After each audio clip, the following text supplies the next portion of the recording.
नई राह दिखलाए चुनौती, नया उत्साह जगाए चुनौती, शिक्षित बन के सफलता पाओ, देश प्रगति में हाथ बटाओ, देश प्रगति में हाथ बटाओ। नमस्कार साथियों, स्वागत है आपका संप्रेषण विद एसएस में। मैं हूं आपका दोस्त डॉक्टर एसएस त्रिपाठी। साथियों, आज बात नई पढ़ाई और नई चुनौतियों की। जी हाँ साथियों, देश भर में इस समय सभी शिक्षण संस्थाओं में नया सत्र आरंभ हो चुका है और अगर कुछ शिक्षण संस्थाएं बची हैं तो उनमें भी जल्दी ही शुरू होने वाला है। स्टूडेंट, टीचर, पेरेंट्स सभी परिस्थितियों से तालमेल बिठाने में लगे हुए हैं। यही वो समय है जब स्टूडेंट्स नई चुनौतियों के बारे में अपने टीचर्स, अपने साथियों से, अपने पेरेंट्स से चर्चा करके समाधान खोजते हैं और आगे को बढ़ते हैं। आइए जानते हैं नए सत्र में शिक्षालयों में क्या चुनौतियां आमतौर पर विद्यार्थियों के सामने आती हैं, जिन्हें लेकर वो चिंतित रहते हैं, तो उन पर विचार करते हैं। इसके साथ साथ मैं आपको याद दिलाना चाहूँगा कि आप हमारे चैनल को अपना स्नेह दें, समर्थन दें, सहयोग दें, सानिध्य दें और हमारे चैनल से जुड़ें। हमारे चैनल पर लगभग 180 वीडियो मौजूद हैं शिक्षा संबंधित और अनेक रुचिकर विषयों पर, जिन्हें देखकर आप निश्चित तौर पर अपना ज्ञान वर्धन करेंगे और वो आपके लिए उपयोगी साबित होंगे, ऐसा मेरा मानना है। तो आइए जानते हैं वो चुनौतियां क्या हैं विद्यार्थियों के सामने, जो विद्यार्थी सामान्यतः फेस करते हैं। सबसे पहली बात तो मित्रों है नई किताबें, यानी नई बुक्स, नया सिलेबस, नए कंटेंट, नए टीचर, नए फ्रेंड्स, नए स्कूल, कॉलेज या इंस्टीट्यूट्स, नए शहर और तमाम नई जिम्मेवारियां। तो आइए विस्तार से बात करते हैं। सबसे पहले तो जो मेरा मानना है कि जब हम नए सत्र की शुरुआत करते हैं, पढ़ाई शुरू करते हैं, तो हमें अपने पंथ के या जो भी जिन्हें देवी देवता, गुरु, पैगंबर, गॉड, जिनको भी आप मानते हैं, उनका नाम लेकर ध्यान करना चाहिए और फिर पढ़ाई का शुभारंभ करना चाहिए, ताकि आपकी सफलता उनके आशीर्वाद से सुनिश्चित हो सके। तो पहली बात जो है वो है नई बुक्स। जहाँ तक विद्यार्थियों की बात है, तो जब नई बुक्स आती हैं तो अधिकांश विद्यार्थी नई बुक्स की साइज, उसका वजन देखकर घबरा उठते हैं और मन में कहते हैं, हाय इतना पढ़ाना पड़ेगा। लेकिन घबराना नहीं है गाइस, आप नई सीढ़ी चढ़ रहे हो तो सामान्यतया कुछ मुश्किलें तो आएंगी। आप धीरज रखें, उन पुस्तकों को पढ़ें, तो आप देखेंगे धीरे धीरे वो भी आपके लिए आसान हो जाएंगे। और बुक्स को सावधानी पूर्वक शुरू से आप पढ़ें। कोई चैप्टर इनमें से ऐसे होंगे जिनके छोटे भाग या छोटे प्रारूप आपने पहले पढ़े होंगे, तो वो चैप्टर आपके लिए आसान साबित होंगे। और जहाँ तक नए कंटेंट की बात है, तो नई क्लास में कई नए कंटेंट भी होते हैं, जिनमें से कुछ कंटेंट बड़े रुचिकर होते हैं और कुछ कठिन प्रतीत होते हैं। लेकिन प्रयासों द्वारा कठिन कंटेंट को भी सरल बनाया जा सकता है। आप अपने गुरुजनों की मदद ले सकते हैं, पेरेंट्स की मदद ले सकते हैं। सोशल मीडिया पर बहुत सारे वीडियोज़ होते हैं, ऐप होते हैं, उनकी मदद ले सकते हैं, मित्रों से मदद ले सकते हैं और इस प्रकार अपने कंटेंट को आसान बना सकते हैं। ऐसा आप कर सकते हैं। अब बात आती है नए टीचर्स की। जब आप नए सेशन में जाते हैं तो कई सारे नए टीचर्स आपके संपर्क में आते हैं और आपने देखा होगा कि हर टीचर का पढ़ाने का तरीका अलग होता है। तो आपको उसके लिए थोड़ा सा सामंजस्य बिठाना पड़ेगा। जब आप धीरज रखेंगे और उनकी बात को ध्यानपूर्वक सुनेंगे, तो आप देखेंगे कुछ दिनों में आपको बात समझ में आने लगेगी। यदि फिर भी आपकी समझ में नहीं आती है, तो आप बड़े आदरपूर्वक अपने टीचर से पूछ सकते हैं कि सर या मैडम, फला फला बात मेरे समझ में नहीं आई है, इसे कृपया दोबारा बताएं। तो आप देखेंगे टीचर आपको दोबारा बताएंगे और आपका काम आसान हो जाएगा।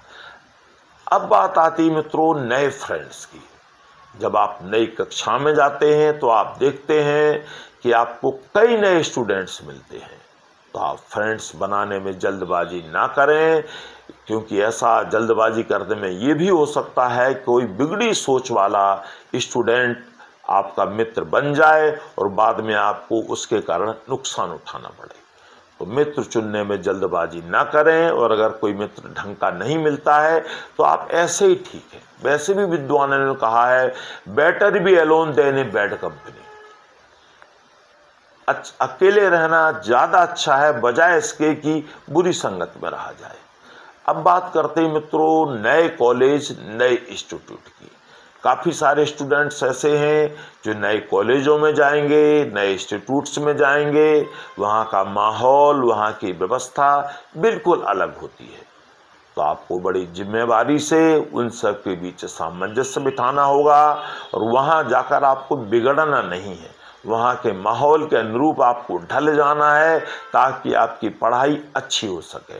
और आप जब इंस्टीट्यूट से बाहर आएंगे पढ़कर अपना कोर्स पूरा करने के बाद, तो एक पढ़ लिख कर अच्छा नागरिक बन के आएँ, समाज के लिए उपयोगी नागरिक बन के आएँ। अब बात उठती मित्रों नए शहरों में पढ़ने जाने वाले विद्यार्थी। काफ़ी सारे स्टूडेंट्स ऐसे होते हैं जो स्कूल के बाद नए शहरों में पढ़ने जाते हैं।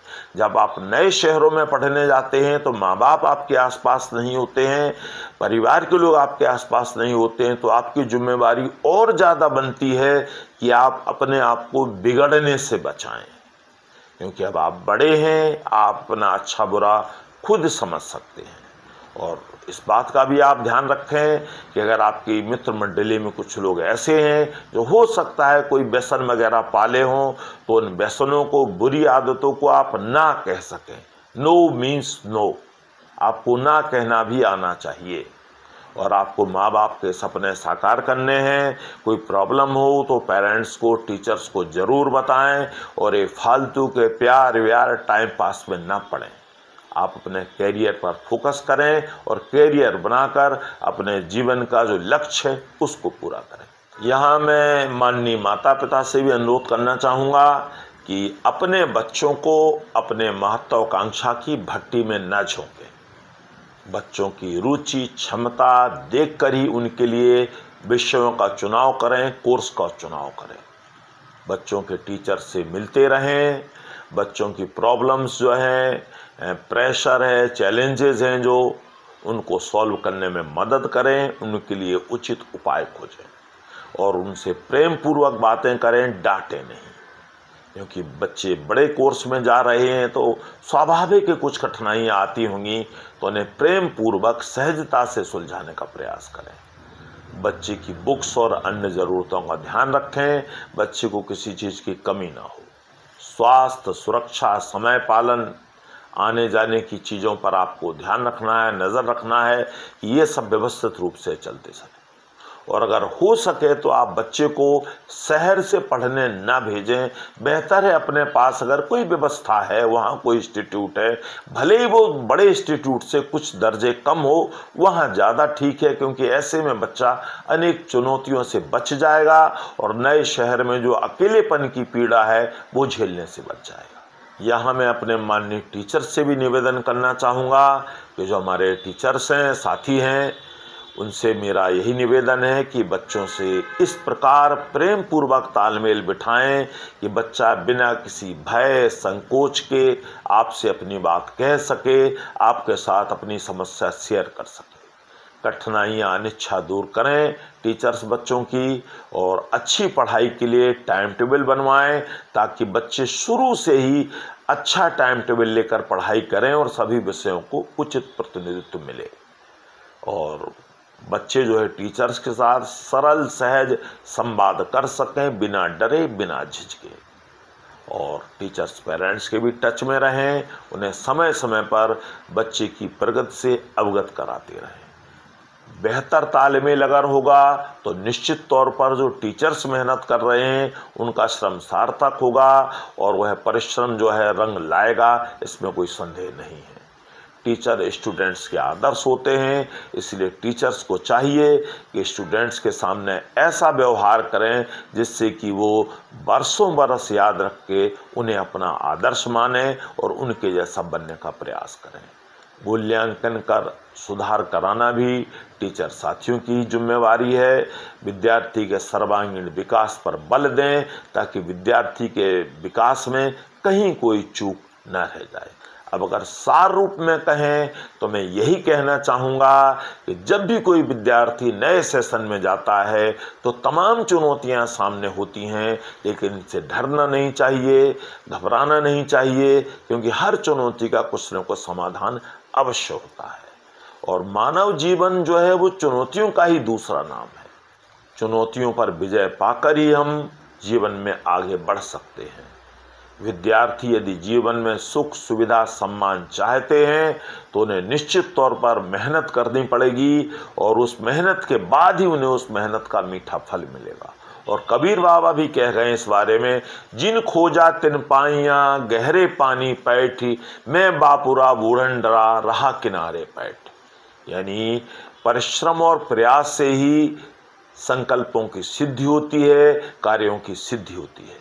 तो मेरी बहुत बहुत शुभकामनाएं आप सबके लिए कि नया सत्र आपके लिए मंगलमय हो और आपके लिए शानदार सफलता लेकर आए। All the best.